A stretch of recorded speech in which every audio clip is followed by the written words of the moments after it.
দাদা, সংবাদ আবির্ভাবে আপনাকে স্বাগত। এবং প্রথম যে প্রশ্নটা, সারা কলকাতা এবং শহরতলি রাজ্যের বিভিন্ন প্রান্তে আমরা দেখতে পাচ্ছি মাল্টি স্টোর বিল্ডিং হচ্ছে, ইলিগাল বিল্ডিং হচ্ছে, সে তো ঠিক আছে, তার সাথে একটা জমি মাফিয়ারা বিভিন্ন জায়গায় জমি ক্রপ করে নিচ্ছে।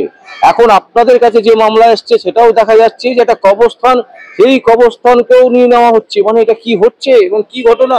প্রথম কথা হচ্ছে, আমরা ভূমি রাজস্ব দপ্তর শুধু নয়, আজকে যে বক্তব্যটা কথাটা বলছি এর আগেও বলেছি, বারবার আমরা বলি যে কোনো মাফিয়া, আজকে যে সিন্ডিকেট ক্রাইম যেটা চলছে সেটা কিন্তু এক হাতে তালি বাজিনি। আর ভূমি রাজস্ব দপ্তরে আপনি দেখলে এখন বুঝতে পারবেন, ওয়াকফ বোর্ডের জায়গা আপনি যখন যাচ্ছেন বিএলএলআরও অফিসে, ডিএলএলআরও অফিসে, সেখানে আপনি গেলে দেখতে পাবেন যে তার কোনো রেকর্ডই পাচ্ছে না। আমার প্রথম প্রশ্ন, যে রেকর্ডটা কেন পাচ্ছে না?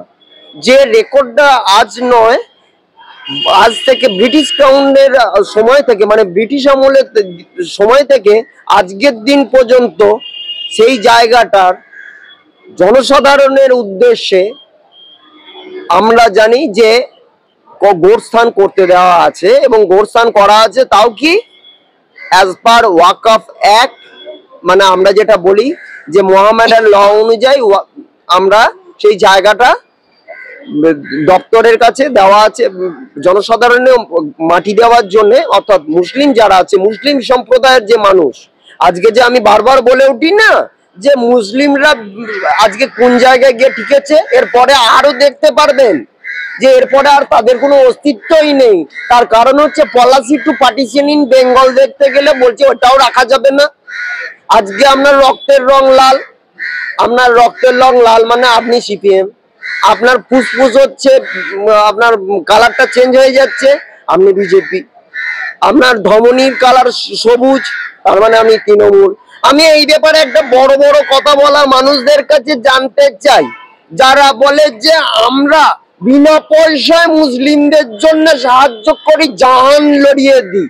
আমার কাছে একটা প্রশ্ন হচ্ছে, কিভাবে একটা ভূমি রাজস্ব দপ্তরের ডিড, যেটা আজকে নয়, West Bengal land reforms act অনুযায়ী তার ব্রিটিশ আমল থেকে RSLR-KB মেমারি থেকে সামান্য দূরত্ব, তার জায়গার ঠিকানাটা কোথায়?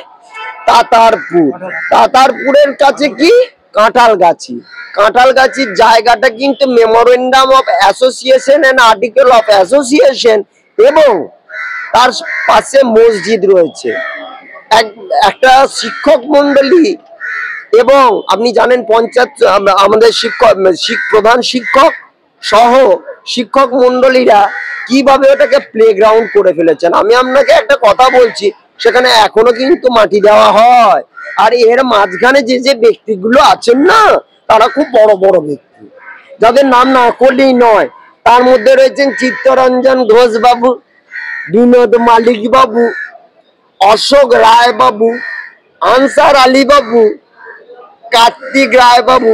এরা সবাই কিন্তু এই সুন্দরভাবে, এতে শুধু উনারা একা জড়িত নন, এর মাঝখানে কিন্তু সেই 265 অ্যাসেম্বলি মাস্টার মশাইরাও জড়িত আছে। তার কারণ হচ্ছে, তাদের কাছে একটা নোটিশ পাঠানো হলে তারা এই ব্যাপারটা কিছু, তারা বলে সংখ্যালঘুদের নিয়ে চলি, সেই সংখ্যালঘুদের নিয়ে আমরা আজকে বাঁচতে চাই।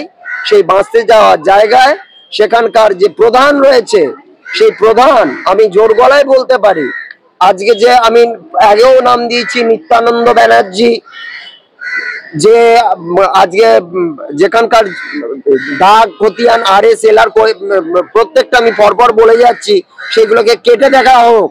যে এখানকার পঞ্চায়েত প্রধান রয়েছে শেখ রহমান, তো শেখ রহমান তিনিও তো মুসলিম। তার সঙ্গে রয়েছে অঞ্চল সভাপতি বাবু সিংহ রায়, আমি আপনাকে বলছি উনি হিন্দুর ছেলে। তার সঙ্গে রয়েছে কারা কারা? শেখ আলাউদ্দিন। তার সঙ্গে কারা কারা রয়েছে? আমাদের 265 অ্যাসেম্বলির মধুসূদন ভট্টাচার্য মহাশয়। উনি কোন সময়ের জন্য নিত্যানন্দ, আমি যার নাম প্রথম থেকে শেষ পর্যন্ত বলেছি, যে ডুকু ডুকু পানি ছাড়া ওনাদের চলে না। ওনারা বলেন আমরা মুসলিমদের পাশে আছি, আজকে 2% সংরক্ষণও থাকে না। এরপরে হয়তো পরবর্তীকালে বলবে যে এই আমার আগে কিছু, আমি 3 দিন আগে একটা বাইটস দিয়েছিলাম, সেখানে বলে দিয়েছিলাম ইসলাম শব্দের অর্থই জানেন না, আর আমাকে বলেন যে আমি এখান থেকে এই পাস করে এসেছি, ইন্টারিম অর্ডার পাস করে এসেছি। আমি কিন্তু একটা কথা বলছি, দয়া করে শুনবেন, যে একটা জায়গা থেকে কিভাবে ভূমি রাজস্ব দপ্তরে তারা রাইট টু ইনফরমেশন অ্যাক্ট অনুযায়ী 2023 সালে 3/8/2023 সালে তার রেকর্ড কি করে বলে যে এটা কোনো রেকর্ড নেই? প্রথম প্রশ্ন।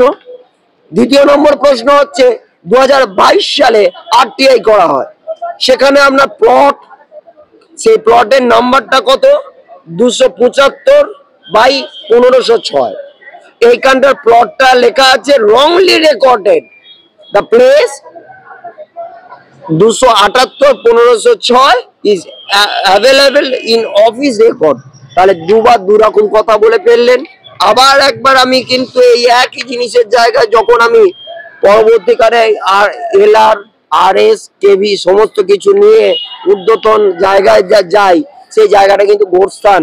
আমি বলছি না, ওখানকার জনসাধারণরা বলুক, ওখানকার মুয়াজ্জেমরা বলুক, ওখানকার যারা এখনো পর্যন্ত মাটি দেওয়া হয় তারা দেখে বলুক যে ওই জায়গাটা কোনো রকমই খেলার জমি করা যায় বা ওটা প্লট করে বিক্রি করা যায় কিনা। আমার কথা হচ্ছে জাতি ধর্ম বর্ণ নির্বিশেষে একটা ওয়াকফ বোর্ডের জায়গাও কিন্তু এখন পুরোপুরি সমতল জমি করে দেওয়া হচ্ছে, আর জমি করে দিয়ে তারপর পকাত করে বিক্রি করে দেওয়া হচ্ছে। অলরেডি কিন্তু সেগুলো স্টার্ট করে দিয়েছেন। আমার কাছে প্রশ্নগুলোর উত্তরগুলো হচ্ছে, আরএসএলআর কেভি কি আমির তৈরি করেছি? নিশ্চয়ই নয়।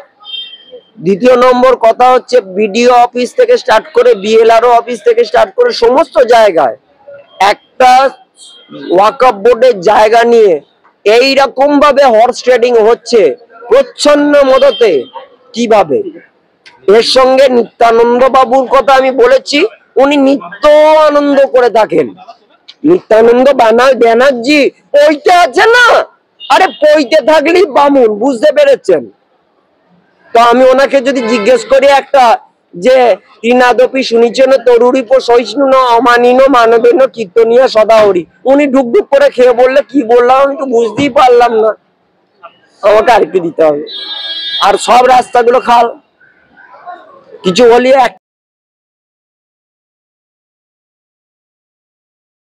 তারা বলে যে আমরাই সব, আমরা ছাড়া আর কেউ মুসলিম সমাজকে বাঁচাতে পারবে না।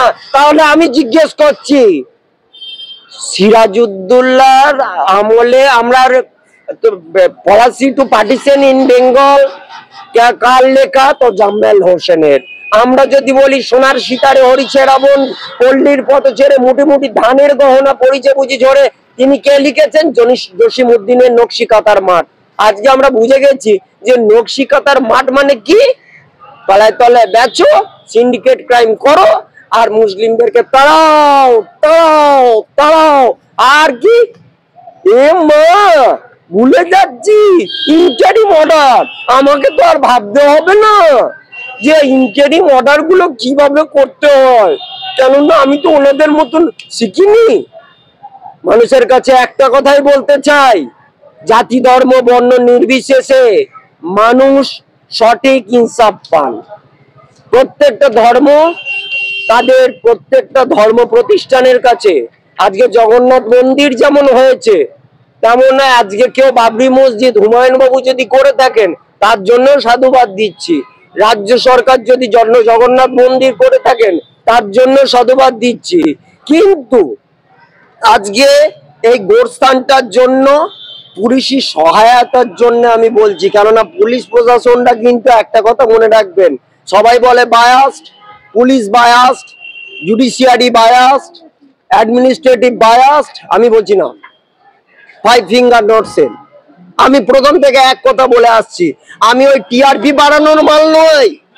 আর বলি না 99% ফেল আর 1% আমি জিতিয়ে আনবো। আমি 101% কথা দিয়ে কথা বলি, কাউরি কাছ থেকে 5টা টাকা পকেটে পুরে নিয়ে বলি না যে মামলা করে আপনাকে জেতাবো, 99% গ্যারেন্টি দিতে পারবো না। আরে আপনারা আইন শিখুন, আমাকে ইন্টারিম অর্ডার শেখাতে আসবেন না। আর একটা কথা, আইনগুলোকে দেখে বুঝুন যে সাইফি, হানিফি, হানাবালি, মালিকি, ইসমাইলি, জিয়াদি, আনসারিতে কি বলেছে।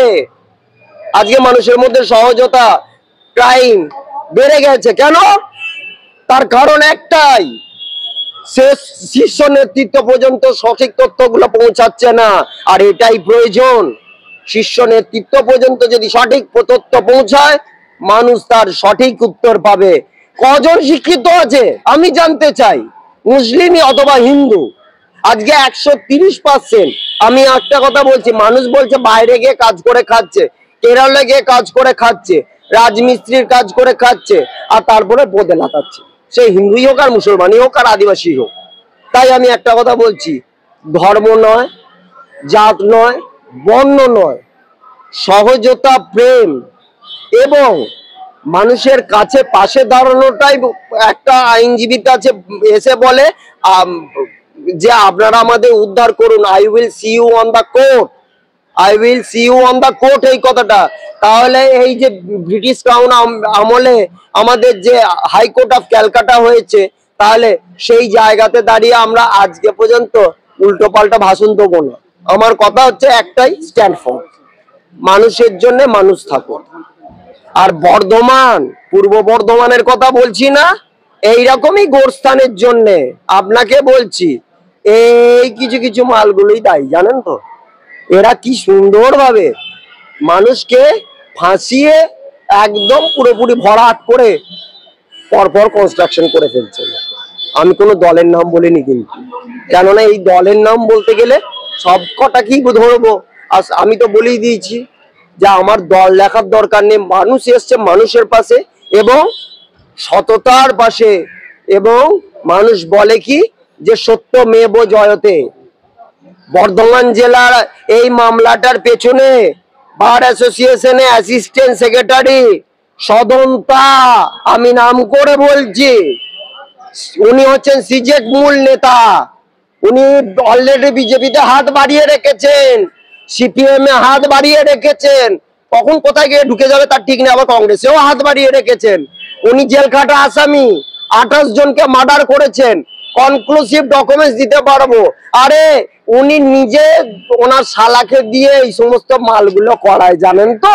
আর ওনার সঙ্গে আরেকজন সাগরেদ আছে, নাম হচ্ছে সহদেব বাবু, ওনার দুটো আবার মেয়ে আছে, উনিও কিন্তু সাগরেদ কম নন। আন্না দাস এনবিএফ এ চাকরি করে, সব তলায় তলায় রিপোর্ট চলে। আপনাকে এটা বলছি যে আজকে যে ওয়াকফ বোর্ডের রুলস অ্যান্ড রেগুলেশন আছে, সেখানে শিক্ষা প্রতিষ্ঠান বা কোনো একটা জায়গায় আমরা যদি আজকে রাম মন্দির যদি বলি, সেই রাম মন্দির যেমন আজকে আদলে তৈরি করে জগন্নাথ মন্দির তৈরি হয়ে থাকে, রাম মন্দির হয়ে থাকে। আমি সমস্ত ধর্মকেই বলছি যে সর্বধর্ম পরিত্যাজং মামেকং শরণম ব্রজ। তেমন আমি বলছি এই ওয়াকফ নিয়ে যে নোংরামো চলছে, এই রাজনীতি বন্ধ হোক, এই সিন্ডিকেট ক্রাইম বন্ধ হোক, আর মানুষের কাছে যেভাবে হুমকি চলছে, এই থ্রেট কালচার বন্ধ হোক। অসংখ্য অসংখ্য ধন্যবাদ।